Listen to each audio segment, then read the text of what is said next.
ప్రకాశం జిల్లా మార్కాపురం ఆర్డీఓ కార్యాలయంలో ఏర్పాటు చేసిన ప్రెస్ మీట్లో ఆర్డీఓ చందన మాట్లాడారు. ఆమె మాట్లాడుతూ జూలై 31లోగా త్రైమాసిక పన్ను చెల్లించని వాహనాలపై చర్యలు తీసుకుంటామని తెలిపారు. వినియోగంలో లేని వాహనాలను వెబ్సైట్లో నమోదు చేస్తే పెనాల్టీ తప్పిస్తారని చెప్పారు. రోడ్ సేఫ్టీపై ప్రతి వారం అవగాహన కార్యక్రమాలు, డ్రంక్ అండ్ డ్రైవ్, ఓవర్లోడింగ్పై ప్రత్యేక దృష్టి పెట్టనున్నట్లు వెల్లడించారు. స్కూల్ బస్సులకు ఫిట్నెస్ లైసెన్స్ తప్పనిసరి అని, ఫిట్నెస్ లేని 95 బస్సులపై చర్యలు ప్రారంభించినట్లు చెప్పారు. 15 ఏళ్ల వయసు పైబడిన వాహనాలను విద్యార్థుల రవాణాకు వాడరాదని హెచ్చరించారు. దీనిలో భాగంగా మనకి కొన్ని ఆదేశాలు ఇచ్చి ఉన్నారు. ట్రాన్స్పోర్ట్ డిపార్ట్మెంట్ తరఫున రెవెన్యూ మరియు రోడ్ సేఫ్టీ మీద ప్రత్యేక దృష్టి సారించమని వారు ఆదేశాలు ఇచ్చి ఉన్నారు. దీనికోసమే ఈ ప్రెస్ మీట్ పెట్టడం జరుగుతుంది. సో మనం ఫినాన్షియల్ ఇయర్ 2025-26 రెండో క్వార్టర్ లో ఉన్నాము. జూలై, ఆగస్ట్, సెప్టెంబర్ ఇది రెండో క్వార్టర్ లో ఉన్నాము.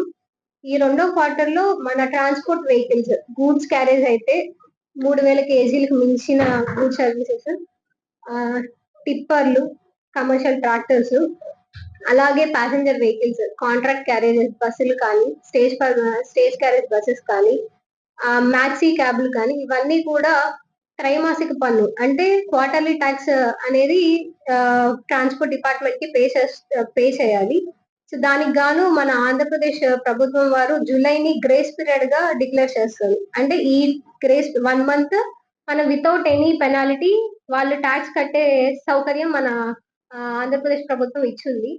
ఆఫ్టర్ జూలై 31 కూడా పెనాల్టీతో ఈ ట్యాక్స్ అనేది కట్టవలసి ఉంటుంది.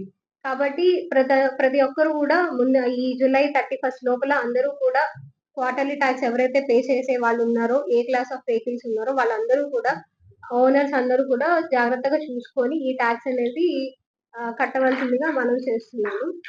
అలాగే ఈ వెహికల్స్ ఏవైతే జూలై 31 తర్వాత నుంచి అంటే ఆగస్ట్ 1 నుంచి కూడా ఈ ట్యాక్సెస్ కట్టని వెహికల్స్ మీద స్పెషల్ ఎన్ఫోర్స్మెంట్ డ్రైవ్ అనేది నిర్వహిస్తాము. దాంట్లో ఎవరైతే పన్ను చెల్లించకుండా ఉంటారో వాళ్ళ వెహికల్స్ కూడా సీజ్ చేయమని మనకి జాయింట్ కమిషనర్ గారు ఆదేశాలు ఇచ్చున్నారు.